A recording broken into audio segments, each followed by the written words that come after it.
બોલે એટલે આ બધી વસ્તુ ટાણે સારી લાગે, કટાણે એકેય વસ્તુ સારી ન લાગે. હા, આપણે તમે જો અહીં રાજકોટમાં તમે એમ કહો ને કે 8 વાગે આવવાનું, ત્યાં 3:30 આવે, હજી અડધા હામાં મળશે. ક્યાં જવું? એન્જિનિયરિંગ હોલે કીધું, ત્યાંથી તમે આવીશ, બસ પૂરું થઈ ગયું. હા, તું આવી ત્યાં સુધી રાહ જોવે તારી.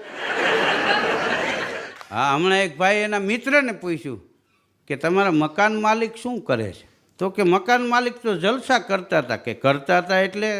તો કે પછી મેં એને શેર બજારના ફાયદા સમજાવ્યા કે ભાઈ આ તમે કારખાનામાં ને આ બધે ખોટા ધંધા રહેવા દો, આ જમીન મકાનનું કરો માન. હા, શેર બજારના મેં ફાયદા સમજાવ્યા કે પછી હવે અમે બેય ભાડે રહીશ. એક કરતા બે ભલા અને 2 થી ભલા 4. આ એક દુઓ છે, એક કરતા બે ભલા, 2 થી ભલા